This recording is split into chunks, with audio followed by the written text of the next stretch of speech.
हरे कृष्ण। ओम नमो भगवते वासुदेवाय। ओम नमो भगवते वासुदेवाय। ओम नमो भगवते वासुदेवाय। हरे कृष्णा। सब भक्तों का हार्दिक स्वागत। आज हम भागवतम के 14वें स्कंद का एक प्रसिद्ध श्लोक पढ़ेंगे। श्रीमद् भागवतम स्कंद 4 अध्याय 8 श्लोक संख्या 22। तमेव शास्त्रभूतवत्सलम्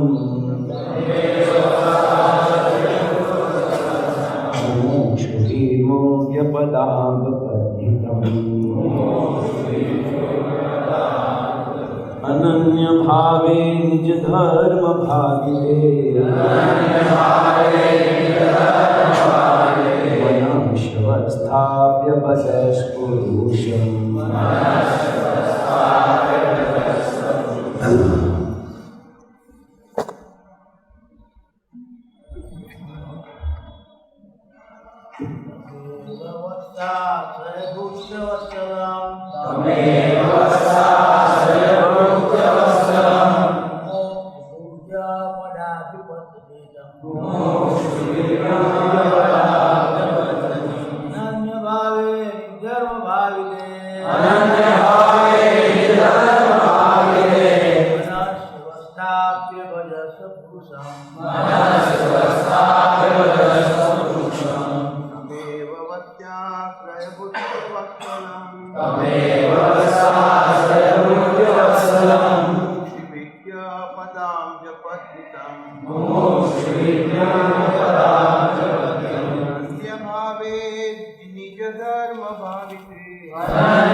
माता जी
मेरे पुत्र आश्रय शरण ग्रहण करो।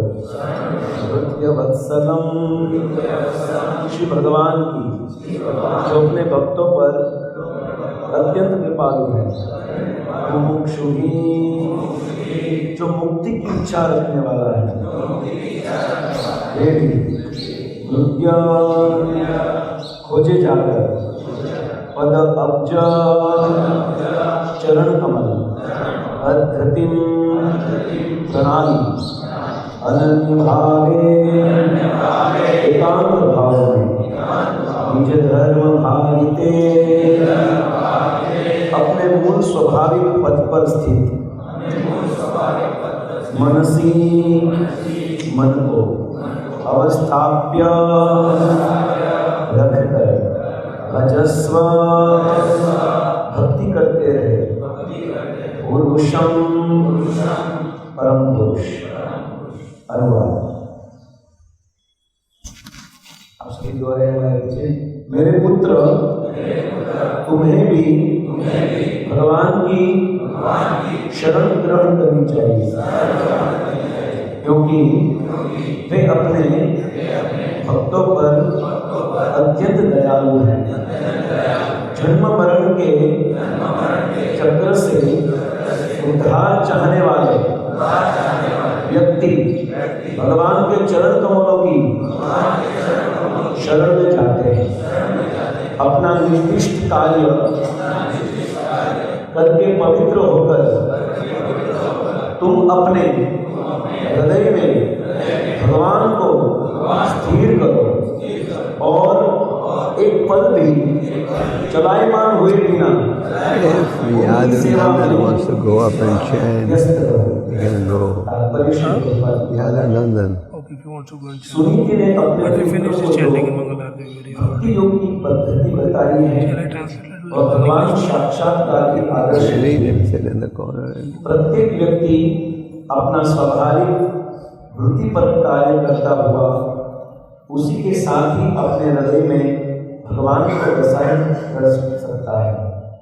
स्वयं भगवान ने भगवद गीता में भी अर्जुन को यही उपदेश दिया था, लड़ते रहो और मन में मुझे बनाए रहो।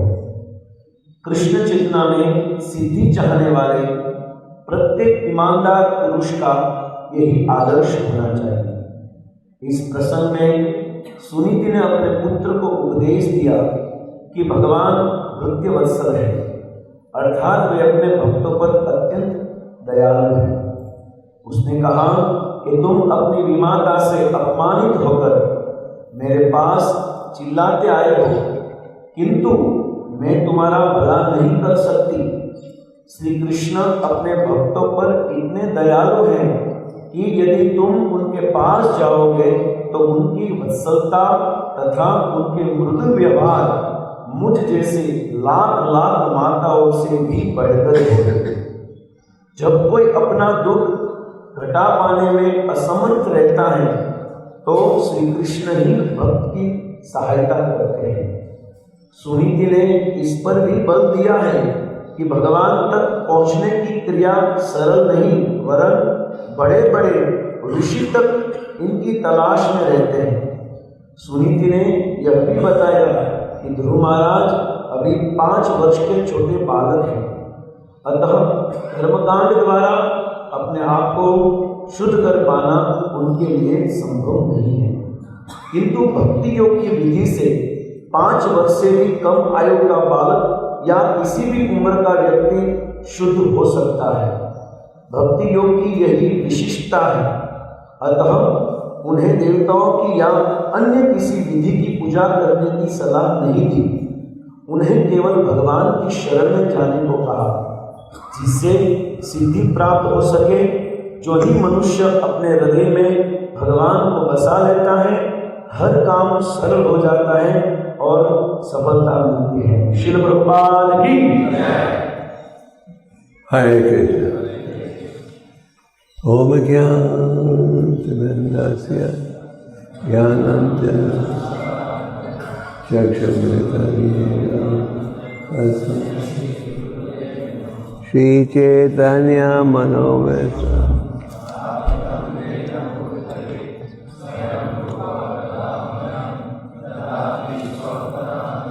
Jai Shri Krishna Chaitanya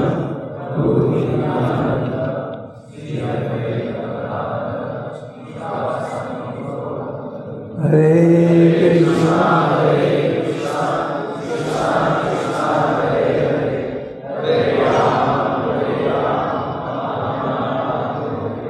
तमेव वत्सर्य भृत्य वत्सलम मोक्षभे मृग्य पदव्य पदार्थम अनन्य भावे निज धर्म भाविते मनसवस्थाप्य भजम पुरुषम।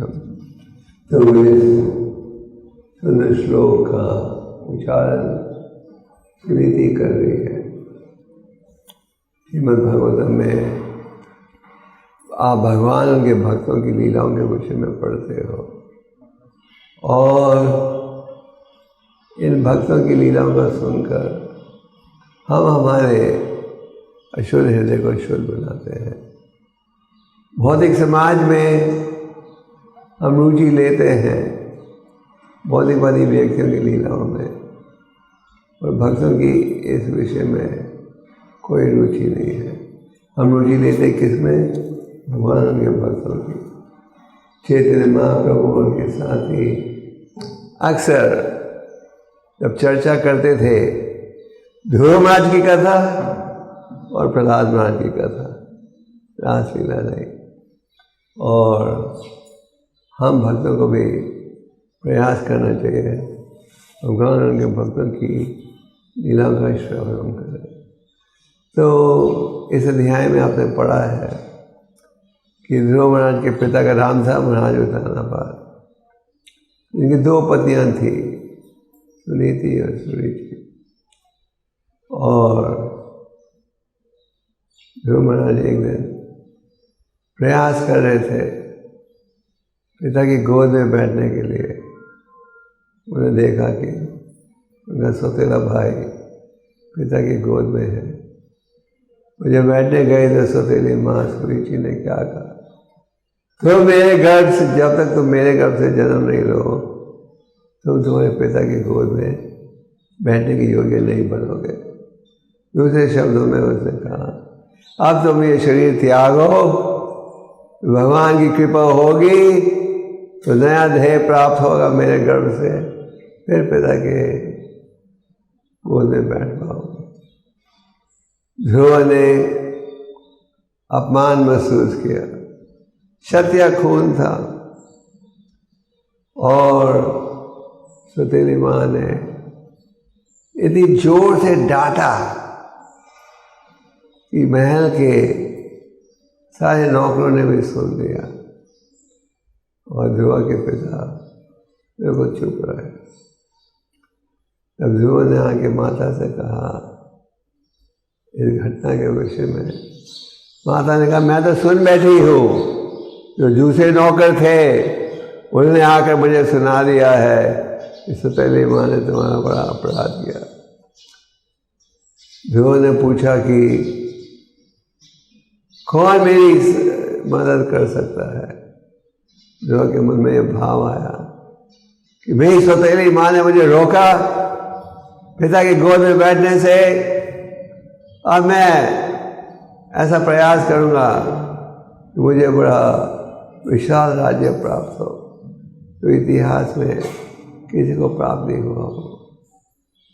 और ध्रुव ने कहा, माता ने कहा, सुना है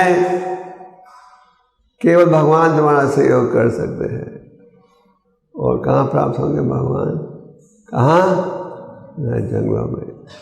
तो यहाँ सुनीति माता ध्रुव के माध्यम से पूरे मानव समाज को शिक्षा दे रही है, और ये शिक्षा और तात्पर्य बहुत ही महत्वपूर्ण है। यहाँ क्या कह रही है सुनीति, हे मेरे पुत्र, तुम परम भगवान की शरण लो।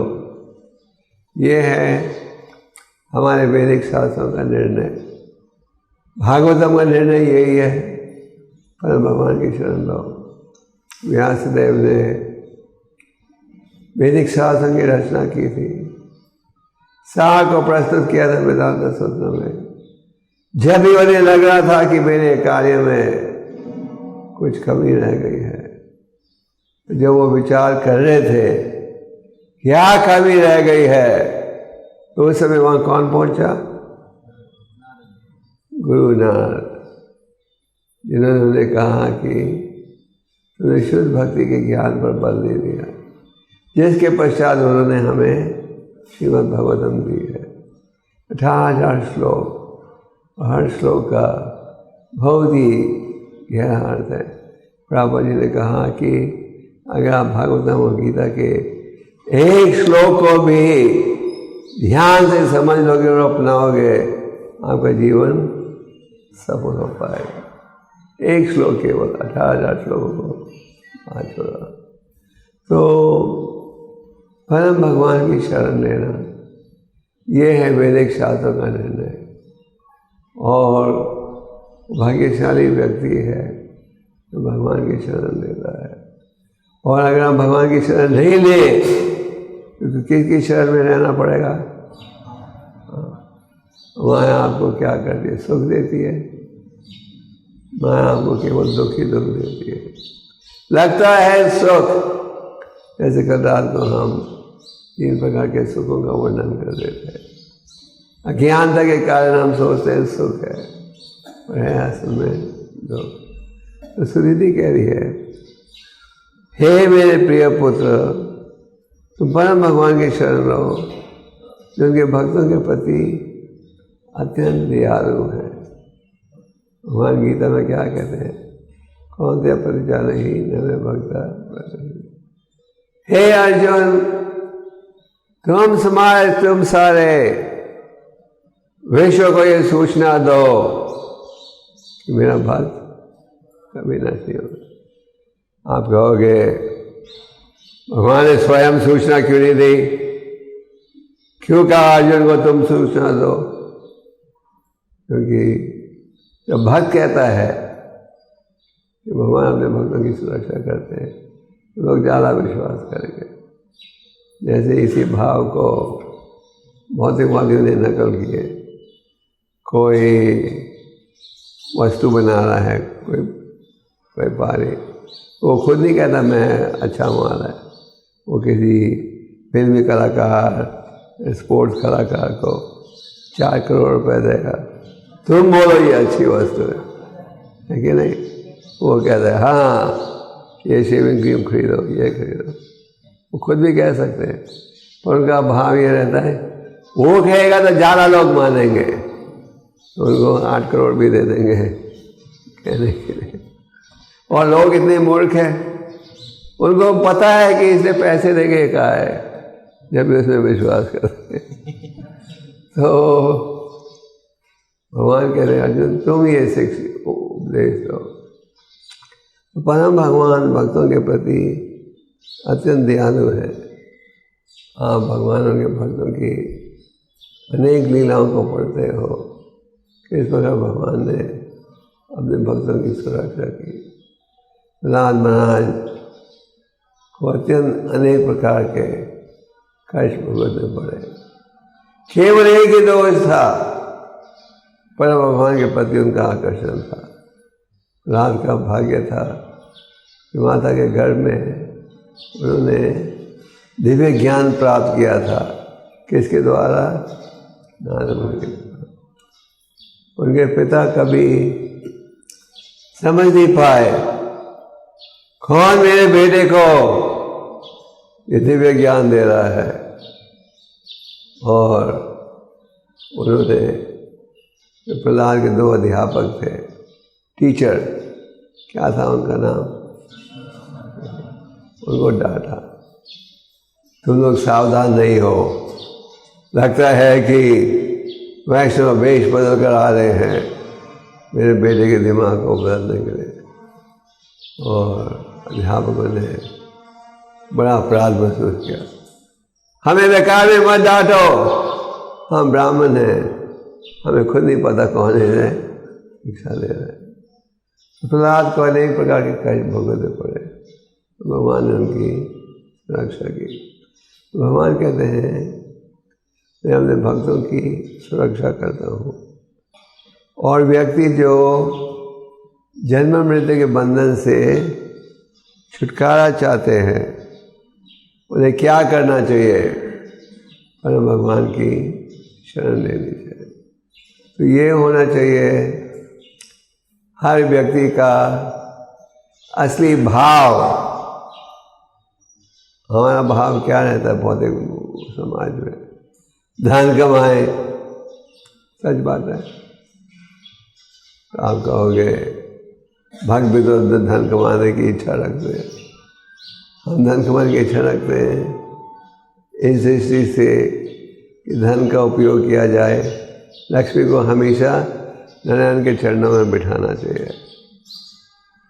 ये नहीं कि धन हम कमाएं भौतिक सुख के लिए। तो शास्त्रों का निर्णय ये है कि हमें उस ज्ञान को अनुकूल करना चाहिए जिसके द्वारा जन्म मृत्यु के बंधन से छुटकारा प्राप्त हो। जब प्रभुपाद जी भक्ति सिद्धांत जी को पहली बार मिले थे 1922 में, पहली मुलाकात में ही भक्ति सिद्धांत जी पहचान गए ये है वो युवक जो कि चैतन्य महाप्रभु के संदेश को सारे विश्व में पहुंचा सकेगा। तो प्रभुपाद जी ने कहा हमारा देश गुलाम देश है, पहले हमारे देश को स्वतंत्र बनाने दो। प्रभुपाद भक्ति सिद्धांत जी ने क्या कहा? असली स्वतंत्रता है जन्म मृत्यु के बंधन से छुटकारा। वैसे तो आध्यात्मिक दृष्टि से भाग की कोई चिंता नहीं रहती अगर उन्हें नरक में भी जाना पड़े। नारायण परा सर्वे न कुंचन बिभ्यति स्वर्ग प्रवर्ग नरकेश्वर अपनी तुल्यता दर्शन। पार्वती ने कहा ये जो वैष्णव हैं भगवान की सेवा के लिए कहाँ भी जाने को तैयार है, पर कहा जाता है हमें ऐसा कार्य करना चाहिए जिसके द्वारा जन्म मृत्यु के बंधन से छुटकारा प्राप्त हो सके। भगवान ऋषिदेव की शिक्षा भगवतम के 5वें स्कंद में प्राप्त करते हो। भगवान ऋषिदेव ने क्या कहा अपने पुत्रों से?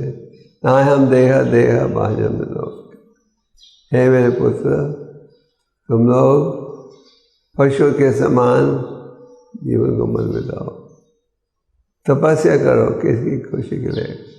भगवान की खुशी के लिए। और आगे जाकर उसी 5वें अध्याय में ऋषिदेव जी कहते हैं नूनम प्रमता कुरुते विकर्म। जो व्यक्ति विकर्म कार्य करे वो क्या है? क्या है? मूर्ख, समझदार, पागल।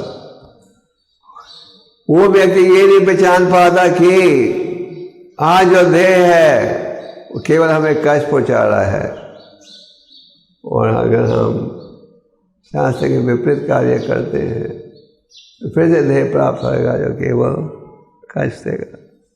तो यहाँ सुनीति जी कह रही हैं कि जन्म मृत्यु से मुक्ति प्राप्त करना हमारा उद्देश्य होना चाहिए, पर ये संभव है केवल भक्ति योग के माध्यम से। भगवद गीता में उदाहरण के लिए अनेक प्रकार के योगों का वर्णन है, परंतु भगवान क्या कहते हैं? भक्त्या माम, केवल भक्ति के माध्यम से मुझे जान सकते हो। तो कई बार भक्त पूछते हैं भक्ति के माध्यम से भक्ति योग का असली अर्थ क्या है? संक्षेप में भक्ति योग का अर्थ है मन बुद्धि इंद्रियों को भगवान की सेवा में उपयोग करना। ऋषिकेन सेवा, भगवान के अनेक नाम हैं, अनंत नाम है, इनमें एक नाम है ऋषिकेन। मन बुद्धि इंद्रियों का उपयोग करना भगवान की सेवा में। हमारे सामने, हमारे समक्ष कई प्रसिद्ध भक्तों का उदाहरण है। सबसे प्रसिद्ध माना जाता है अमरीश महाराज का, जिन्होंने हमें शिक्षा दी किस प्रकार हम मन बुद्धि इंद्रियों को जोड़ सकते हैं भगवान की सेवा में। उदाहरण के लिए अमरीश महाराज ने पैरों का उपयोग किया, किस लिए? भगवान के मंदिर चौके जाने। हाथों का उपयोग किया भगवान के मंदिर को साफ करने के लिए। चैतन्य चरितमृत में आप पढ़ते हो किस प्रकार चैतन्य महाप्रभु ने अपने साथियों को जोड़कर गुंडीचा मंदिर की सफाई की। इस योजना में अनेक भक्त जुड़े हुए थे। दूर से पानी लाया जा रहा था, पर सारे भक्त वाणी के द्वारा हरि नाम को उच्चारण कर रहे थे और हाथ से क्या कर रहे थे? रगड़ रहे थे छत को, दीवारों को, फर्श को। और चैतन्य महाप्रभु खुद सारे भक्तों के पास जाकर देख रहे थे किसने कितनी गंद इकट्ठी की है और किसी ने ज़्यादा गंद इकट्ठी की है। वो कहते थे शिक्षा दो कि ज़्यादा मिट्टी गंद कैसे इकट्ठा किया जाए उनको जो इतने सफल नहीं थे।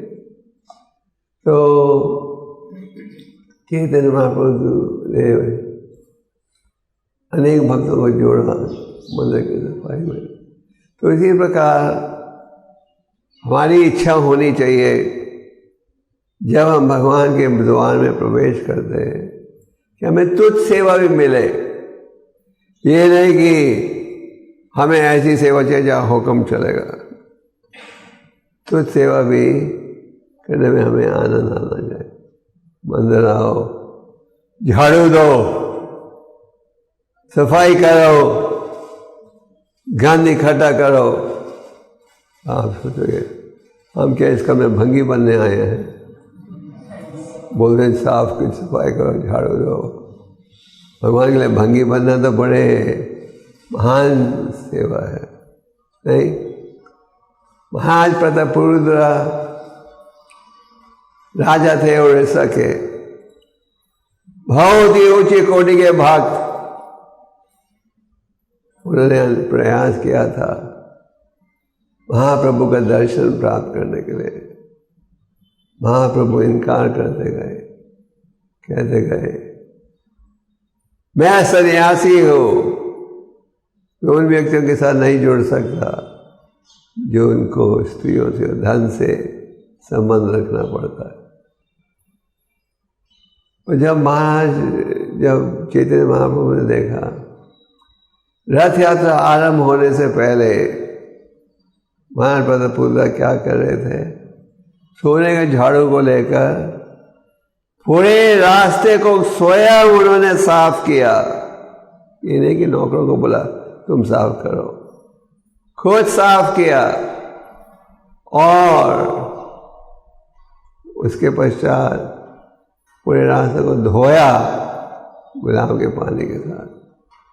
जब महाप्रभु ने ये विनम्रता देखी तो बड़े प्रभावित हुए। महाप्रभु बड़े प्रभावित हुए और उन्होंने महाराज प्रतापरुद्र को एक खास दर्शन दिया। रथ यात्रा के समय महाप्रभु 8 कीर्तन मंडलियों को जोड़ते थे एक रथ के साथ।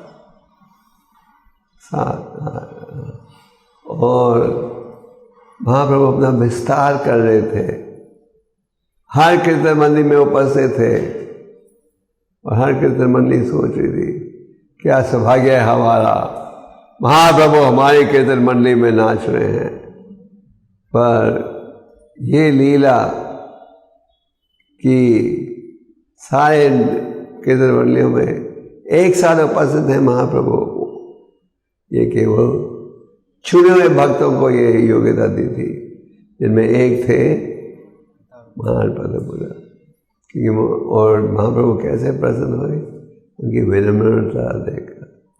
तो इसी प्रकार जब हम सेवा में जुड़ते हैं और भगवान देखते हैं इस भक्त में विनम्रता का भाव है, तो भगवान बड़े प्रसन्न होते हैं। इसीलिए चैतन्य महाप्रभु ने क्या कहा, स्नादपि रोपी सुना वही मेरे मनाना कहते नहीं सदा। और कृष्णदास काविराज कहते हैं ये श्लोक इतना महत्वपूर्ण है कि हमें हमेशा गले में बांध कर रखना चाहिए, अपने आप को याद कराना चाहिए इस श्लोक का अर्थ। अमरीश महाराज ने मन बुद्धि इंद्रियों का उपयोग किया भगवान की सेवा में।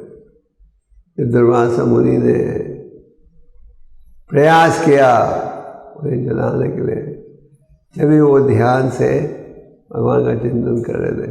सर्वे मना कृष्ण मेरा मन सदा आपके चरण कमलों में रहे। तो सुनीति देवी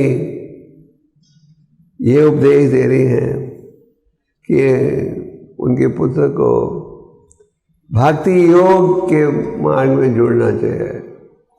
दूसरे शब्दों में परम भगवान के शरणागत होना चाहिए और इसके द्वारा आप पूछोगे इसका क्या लाभ है। सुनीति कहती हैं इसके द्वारा आप अपने आप को पवित्र बना सकोगे। हम सबका हृदय मैल से भरा हुआ है, सच बात है। प्रभुपाद जी कहते थे कोले से भी ज़्यादा काला हृदय हमारा, अनेक प्रकार के भौतिक विचार। और हम भक्ति योग में क्यों जुड़ते हैं, अपने अशुद्ध हृदय को शुद्ध बनाने के लिए। इसीलिए चैतन्य महाप्रभु ने शिक्षाशास्त्र के पहले श्लोक में क्या कहा है, चेत दर्पण मार्जनम। आईने में धूल है, फिर साफ कपड़े के साथ धूल को दूर कर सकते हो। उसी प्रकार हृदय में मैल है, गहरी मैल, जो कि आप काम क्रोध लोभ मोह मद मत्सर के रूप में अनुभव करते हैं। तो इस मैल के कारण आप भगवान के शरणागत नहीं होते। श्री रूप गोस्वामी जी ने हमें अनेक ग्रंथ दिए हैं, जिनमें 2 ग्रंथों का अनुवाद प्रभुपाद जी ने किया, श्री उपदेशामृत और उपदेशामृत के 7वें श्लोक में रूप गोस्वामी कहते हैं भगवान के जो नाम हैं चीनी जैसे मीठे हैं। भगवान की जो लीलाएं हैं चीनी जैसे मीठी हैं। भगवान के जो गुण हैं वो भी मीठे हैं। दूसरे शब्दों में मीठी चीज सबको अच्छी लगती है ना, लगती है नहीं? पूरे विश्व में तो मीठी चीज़ों को अंत में खाते हैं और गुजरात में शायद पहले पे खाते हैं, है ना? तो ये निर्णय करना पड़ेगा किसका सिद्धांत ठीक है, गुजरातियों का या पूरे विश्व का। तो रूप गोस्वामी कहते हैं भगवान के नाम अत्यंत मीठे हैं। तो क्या कारण है भगवान के नाम मीठे हैं, हम निरंतर भगवान के नाम नहीं लेते? क्या कारण है, कौन बताएगा? हाँ, अविद्या के कारण। अविद्या के कारण हम जानते हुए भी भगवान के शरणागत नहीं होते। तो इस समस्या का कोई हल है? रूप गोस्वामी जी कहते हैं अगर हम ध्यानपूर्वक भगवान के नाम लेंगे तो ये अविद्या की बीमारी दूर हो जाएगी। भैया आप सबका अनुभव है, जब आप इसको में जुड़ते हो तो आपके अनेक प्रकार की बुरी आदतें होती हैं। जब आप भक्ति की विधियों का पालन करते हो, साधु संग में आते हो, तो क्या अनुभव करते हो? हंसते हंसते मैल दूर हो जाती है कि नहीं? ये केवल आपका ही नहीं, सारे विश्व के भक्तों का अनुभव है, ये प्रमाण है। तो सुनिधि देवी कह रही हैं कि परम भगवान को हृदय में बिठाओ। भगवान तो सबके हृदय में है, ईश्वर सर्वभूत नाम हृदय रजना तेसरी, पर हम अक्सर पहचान नहीं पाते। तो भक्ति योग में जुड़ने के पश्चात जैसे आपके हृदय की मैल दूर होती है, वैसे आपका आध्यात्मिक ज्ञान बढ़ते जाता है। और सुनीति आगे कह रही हैं कि हमें परम भगवान की सेवा में 24 घंटे जुड़े रहना चाहिए, सदा निरंतर उनकी सेवा में। स्पष्ट कहा हुआ है। सुनीति कह रही है परम भगवान को हृदय में बिठाओ और बिना किसी रुकावट के निरंतर भगवान की सेवा में। तो भक्ति योग है फुल टाइम जॉब। आप कहोगे हम तो गृहस्थ आश्रम में हैं, हमें कमाई भी करनी है, बच्चे पालने हैं, तो फुल टाइम जॉब कैसे बन गया? नहीं, ये तात्पर्य में प्रभुपा जी कह रहे हैं। तात्पर्य में प्रभुपा जी गीता के उस प्रसिद्ध श्लोक का उपयोग करते हैं जिसमें भगवान ने अर्जुन से कहा तस्मात् सर्वेषु कलेषु माम अनुमानयेन। हे अर्जुन, शास्त्र में निरंतर सेवा में जुड़ो। उसका अर्थ कि ये नहीं कि आप अगर आपकी भौतिक कोई जिम्मेदारी है उसको त्यागो, पर इस भावना से करो कि ये कार्य किया जा रहा है किसके लिए? भगवान की खुशी के लिए और भक्ति की विधियों का पालन कर। तो सुनीति कह रही है कि भक्ति योग है 24 घंटे का कार्य निरंतर। भौतिक समाज में आप क्या देखते हो? कोई भी किसी कार्य से खुश नहीं। आप नौकरी करते हो 5 दिन, तो 2 दिन आपको छुट्टी चाहिए, है ना? विदेशों में 2 दिन मिलती है, भारत में हर जगह 2 दिन नहीं मिलती, तो फिर आपको छुट्टी चाहिए। पिछले हफ्ते 2 हफ्ते पहले दिल्ली में पोल्यूशन बहुत बढ़ गया था, तो सरकार ने सारे स्कूल कॉलेज सब बंद कर दिए 3 दिन के लिए। बच्चे इतने खुश थे, 3 दिन की छुट्टी मिली। बच्चों ने तो कहा पोल्यूशन और भी बढ़ जाए, हमें 6 दिन की छुट्टी मिलेगी। तो बौद्धिक समाज में कोई भी किसी कार्य से संतुष्ट नहीं है। आप नौकरी कर रहे हो, आपको छुट्टी चाहिए, महीने की छुट्टी। कई देशों में, रशिया, फ्रांस जैसे देश में अगस्त के महीने में आपको कोई नहीं दिखेगा, सड़क में कोई मोटर नहीं होगी, सब छुट्टी पर गए। क्यों छुट्टी पर क्यों जाते हैं? क्योंकि तंग आ जाते हैं जो काम जो करने हैं। आप कभी कहते हो हमें 1 महीने की छुट्टी दो, हम जॉब नहीं करेंगे, कह सकते हो, तो फिर माया का प्रभाव आ जाएगा।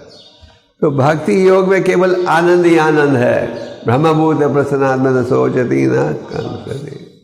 जो व्यक्ति भक्ति की विधियों के अनुसार जुड़े, वो केवल आनंद ही आनंद अनुभव करेगा। और ऋषभदेव जी की हम चर्चा कर रहे थे। ऋषभदेव जी क्या कहते हैं? तपो देवी पुत्र का ये न सब। हे मेरे पुत्र, तुम तपस्या उठाओ। किस लिए? एक रूप से आज के समाज में रहना बहुत बड़ी तपस्या है ना? इतना पोल्यूशन, इतना ट्रैफिक, इतनी गंध, हर आवश्यकता कठिनाई से प्राप्त हो रही है। ये भी बहुत बड़ी, तो आप कहोगे ये भी तपस्या है?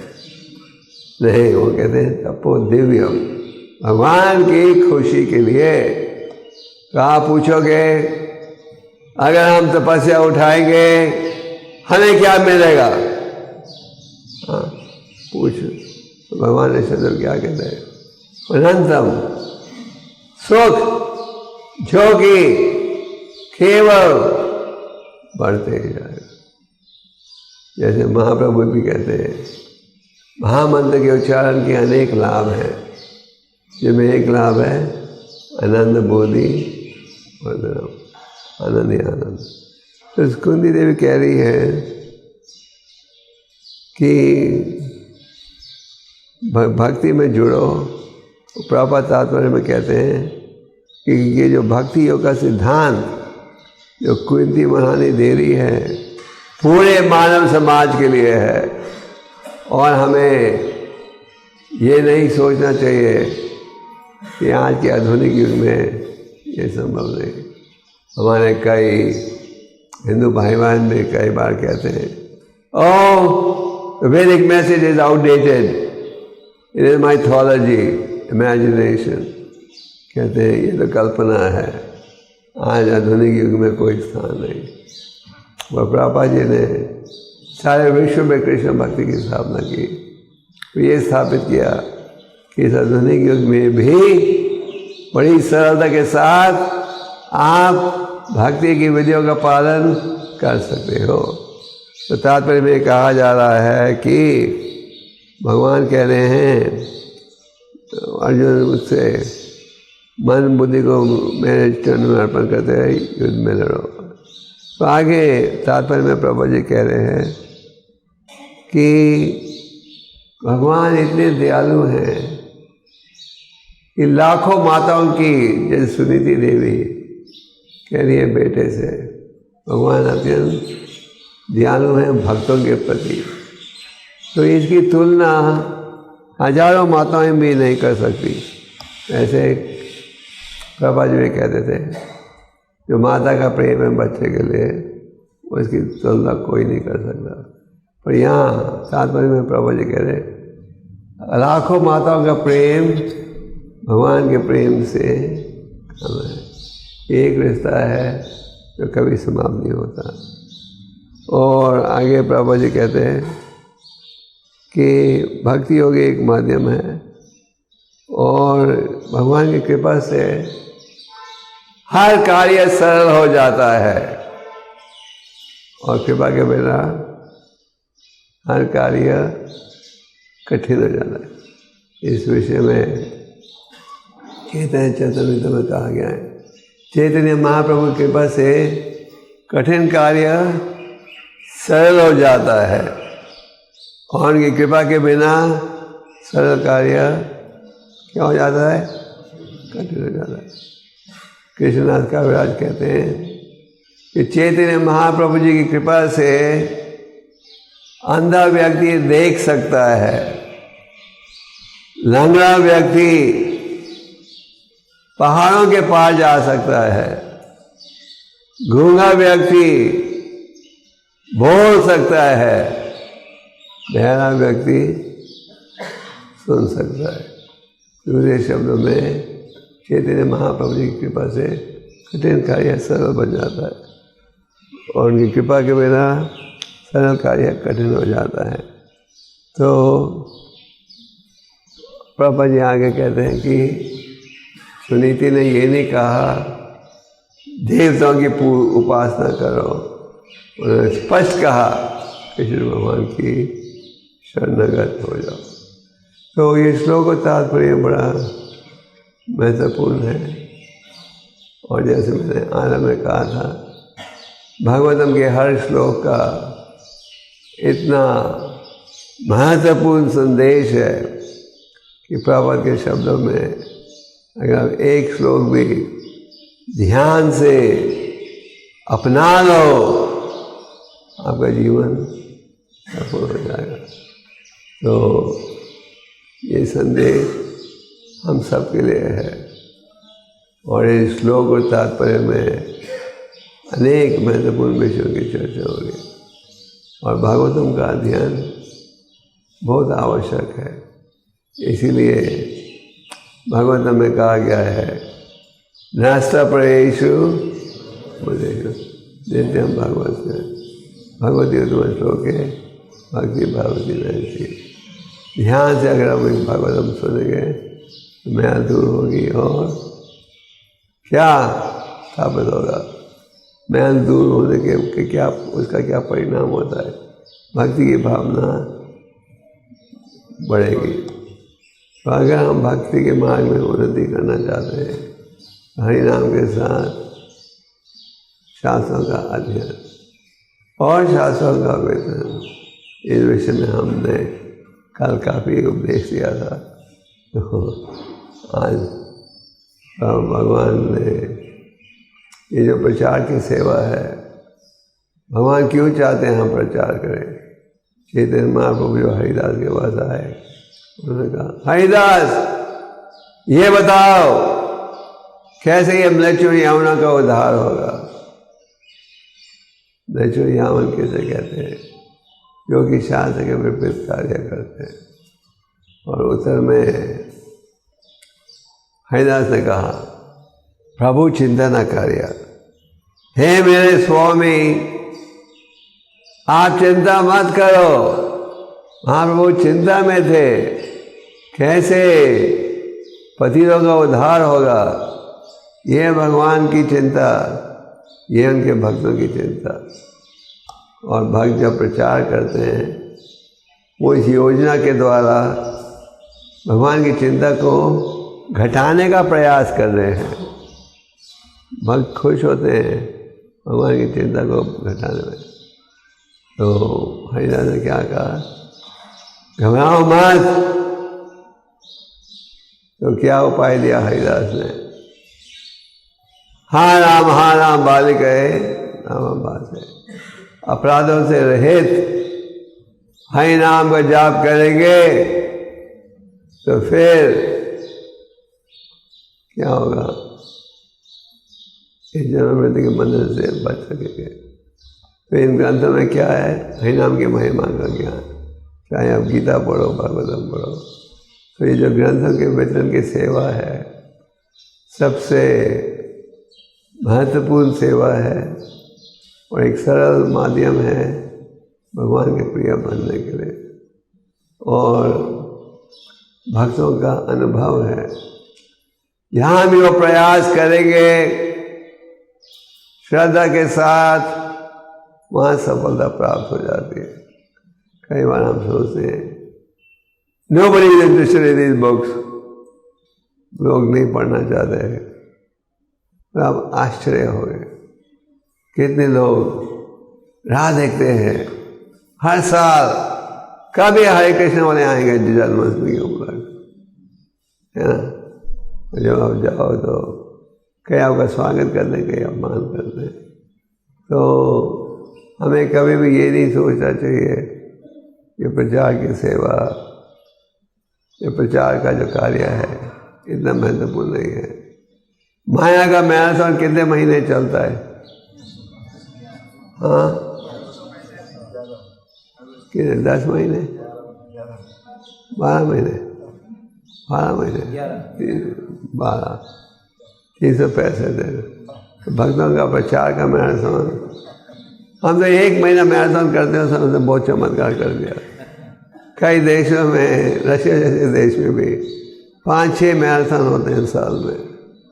हम तो एक महीना करते हैं और सोचते हैं हिंदुस्तान में बहुत चमत्कार दिखा रहे हैं।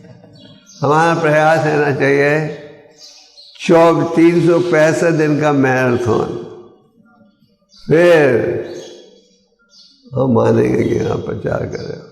1 महीने का मैराथन तो कुछ भी नहीं है। खैर, 1 महीना कीजिए। ये प्रचार की सेवा बड़ी महत्वपूर्ण सेवा है, क्योंकि इसके द्वारा दुखी लोग सुखी बनते हैं। चैतन्य चरितामृत में एक महाप्रभु की भक्त थी जिसका नाम था दुखी दासी, वो सेवा में जुड़ गई थी। तो महाप्रभु ने कहा अब तो बड़ा नाम है सुखी दासी। तो जब हम भक्ति योग में जुड़ते हैं तो आप सुखी दास और सुखी दासी बन जाते हो, और जब भक्ति योग में नहीं जुड़ते तो दुखी दास रहते हो और दुखी दासी। तो भक्ति योग में जुड़ना है और ये संदेश तुम सबको देना है। ये हम सबका असली उद्देश्य है। हरे कृष्णा। Okay,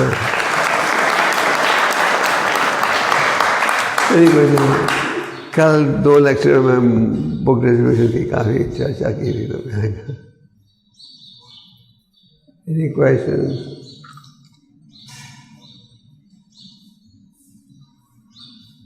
no question?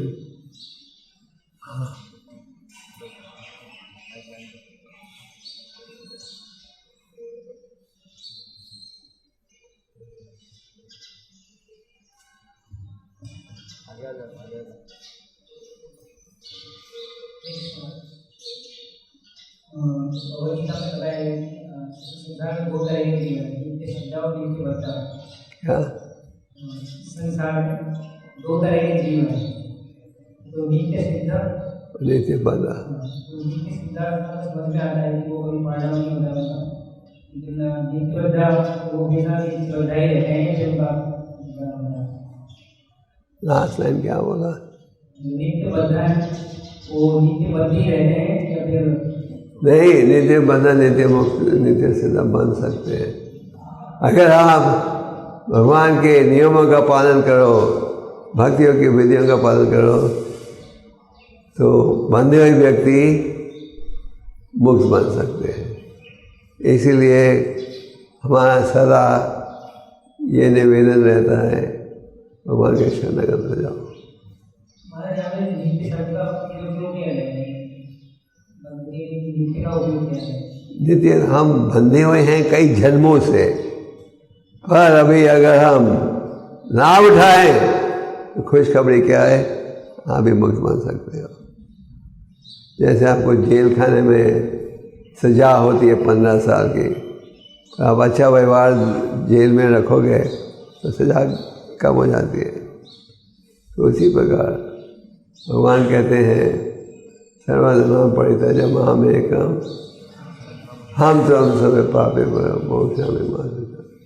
तुम सब धर्मों को छोड़कर मेरे ईश्वर में आओ, मैं तुम्हें बचाऊंगा, घबराओ मत, है ना, मा शुचः, घबराओ मत। भगवान कहते हैं मन मन भाव मद भक्तो मध्याजी माम नमस्कुरु माम नवासि सत्यम ते प्रतिजने। तुम अगर मेरा भक्त बनोगे, मेरा चिंतन करोगे, मेरा स्मरण करोगे, मेरी उपासना करोगे, बिना शंका के मेरे धाम आओगे। भगवान ये नहीं कहते नित्य बधाओ तो फंसे रहोगे। Okay, yes.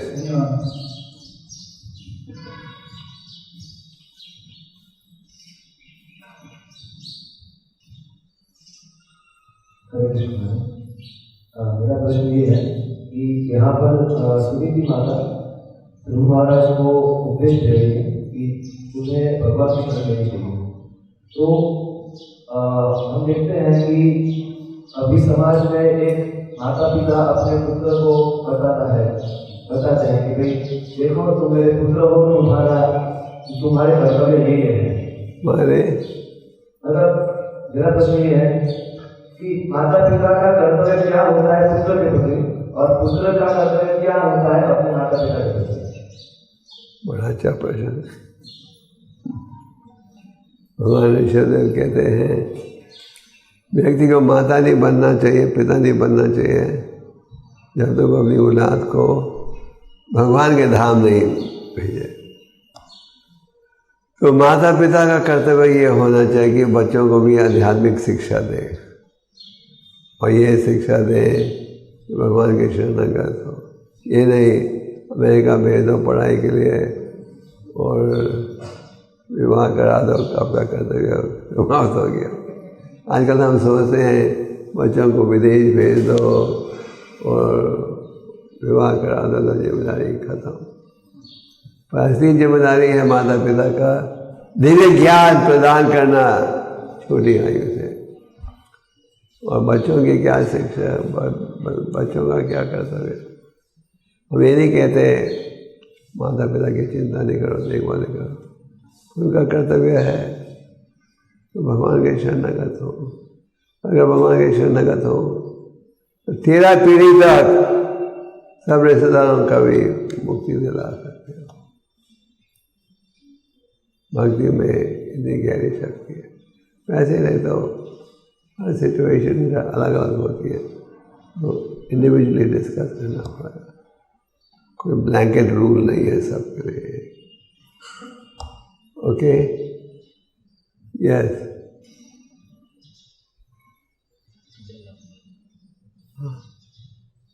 लेक्चर कितना लंबा था, किसी ने का लेक्चर? हाँ,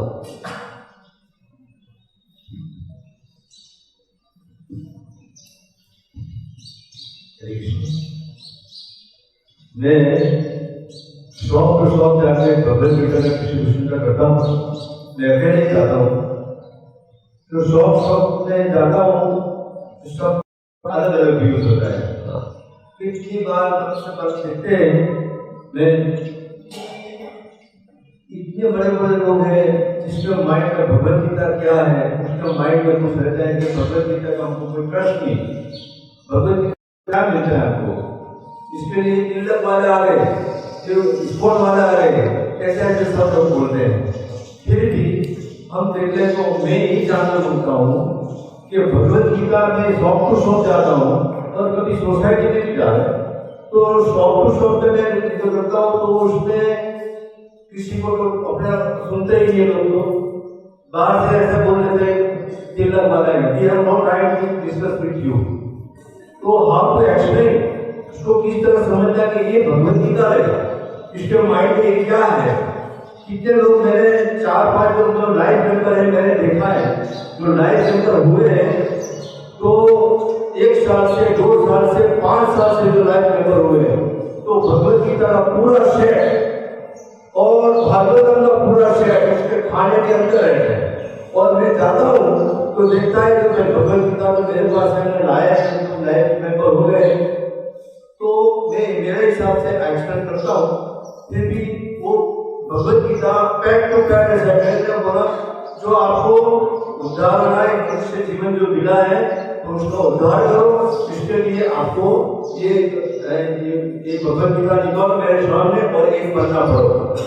most of the people are asking, we have no time to read Bhagavad Gita, why we are reading, we have, इसलिए most of the problem they are rising with me. That's why I'm telling you how to take decision. That man will take Bhagavad Gita. सबसे पहले हमें ये नहीं सोचना चाहिए, अगर आपने 10 व्यक्ति को देखा किताब लेते हैं और नहीं पढ़ते, 11वां भी वैसे है। मैं आपको एक उदाहरण देता हूँ। एक व्यक्ति 35 साल पहले लाइफ मेंबर बना था।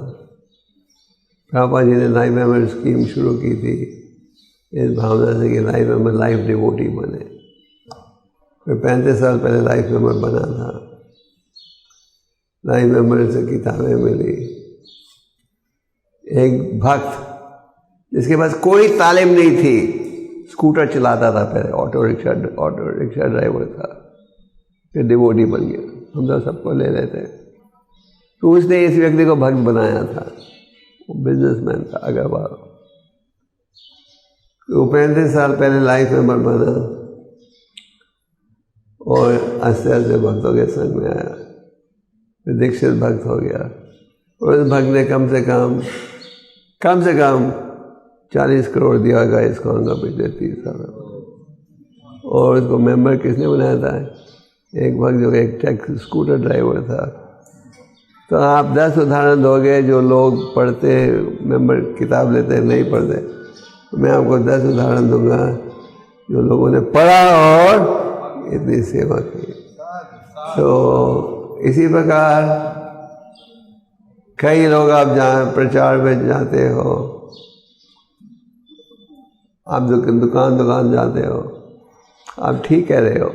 लोग कहते हैं हरे कृष्ण फिर से आगे काम धंधा नहीं है क्या, जाओ नौकरी करो, तुमको क्या मिल रहा है? कमीशन। बोलो हाँ कमीशन मिलता है। तो कई लोग हैं गीता पढ़कर जीवन को भी सुधार रहे। अगर ये मैं कल शाम को कह रहा था अगर आज आप देख रहे हो खास करके हिंदुस्तान में भक्तों की संख्या बढ़ रही है, उसका मूल कारण है इन ग्रंथों का प्रभाव। जैसे मैंने कल रात को कहा था, हम सूरत पहली बार आए थे, यशोमती नंदा के साथ हम पहले आते थे। इसका का कोई केंद्र नहीं था सूरत में। फिर वो रंग भवन, हाँ रंग भवन, वो बहुत बड़ा प्रोग्राम किया था हमने। उसके पश्चात एक सज्जन आए जिन्होंने कहा एक हमारा मंदिर है सूरत में, हम देना चाहते हैं। फिर अगले दिन हम आए वो ये स्थान को देखने। फिर छोटा मंदिर था पहले ये राधा दामोदर का, फिर आस्ते आस्ते बड़ा बड़ा। तो कई शहरों में आप देख रहे हो, हर शहर में जहाँ प्रचार बुक डिस्ट्रीब्यूशन अच्छा है और प्रचार भी बढ़ता है और लोग भी जुड़ते हैं। तो लोग, हालांकि माया का बड़ा तेज प्रभाव है और प्रयास करना हमारा फर्ज है। ट्राई एंड ट्राई अगेन, फिर आगे क्या है, you will succeed at last, keep trying. और मैंने आपको कल और पहले भी भगवान नित्यानंद और हरिदास का अनुभव सुनाया था। जब चैतन्य महाप्रभु ने कहा हरिदास और नित्यानंद जाओ घर घर, कई घरों में उनका स्वागत किया, कई घरों में उनका अपमान हुआ। नित्यानंद हरिदास को कहा वो तुम्हारा दोस्त निमाई पागल है और तुम पागलों को भेज दिया हमें पागल बनाने के लिए। और कईयों को कहा ये तो जासूस हैं संतों के कपड़े में, देख रहे घर में क्या है, फिर चुराएंगे। तो ये घटना बीती थी 520 साल पूर्व। अब तो कलियुग और भी बढ़ गया है। तो जब आपका अपमान भी हो, आप कोई आपका अपमान भी करें, बोलना चाहिए शुक्रिया, थैंक यू। भगवान खुश होते हैं, मेरे प्रचार के दौरान मेरे भक्त ने ये अपमान महसूस किया। Okay, stop now, I am getting late. Yes, सब मैराथन कर रहे हो, जल्दी जल्दी।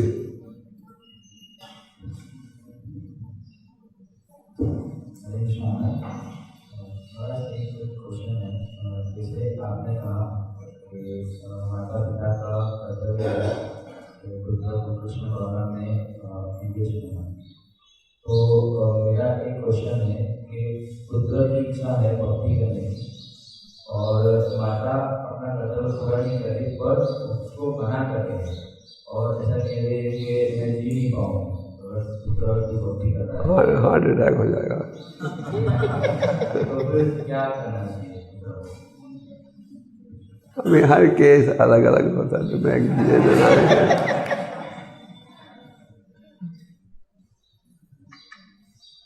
ओके, हाँ बोलिए बोलिए जल्दी।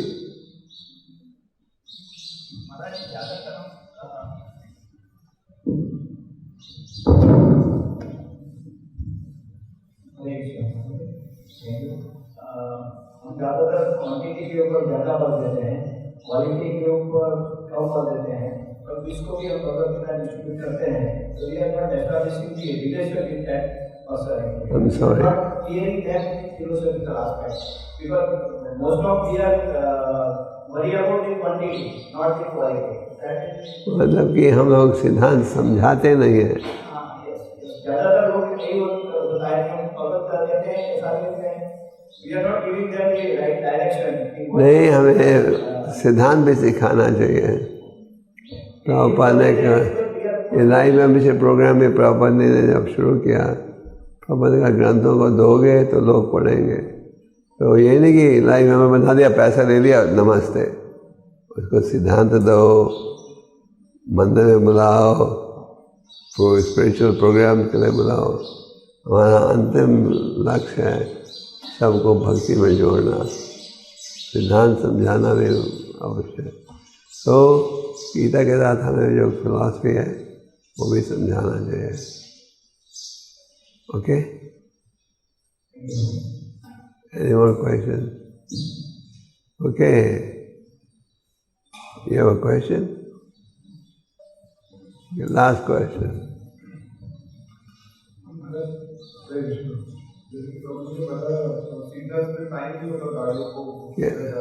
सिग्नल्स में, हाँ, अच्छा।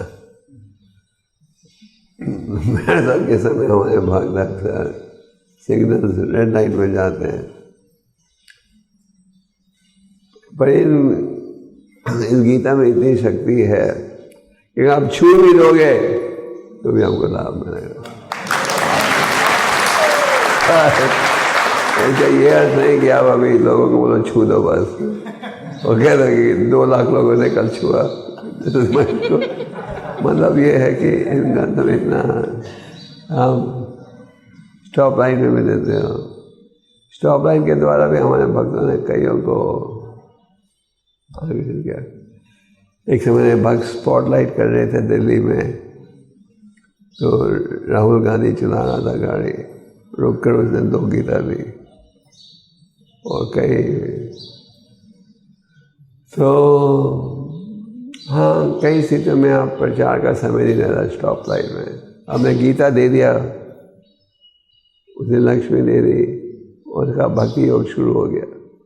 अभी उसको पानी पिलाने का पौधे को। आप जब एक गीता बांटते हो किसी को, दूसरे व्यक्ति का आध्यात्मिक जीवन शुरू हो जाता है, उसका लाभ उठाना चाहिए। Okay,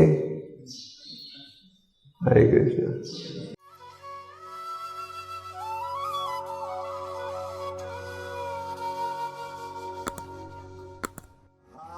Krishna, Hare Krishna, Krishna Krishna, Hare